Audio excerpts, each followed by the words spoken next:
Ngayon mga idol, mag-unboxing tayo. Dumating na yung ating in-order na scoop. So unboxing tayo. Kailangan natin mag-video para may proof tayo kung sakaling merong damage. Ito na yung ating hinihintay para sa ating laruan.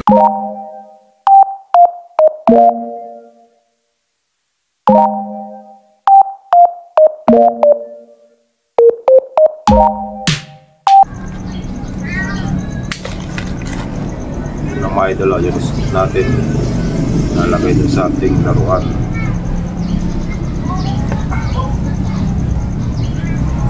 Ano ginagawa mo?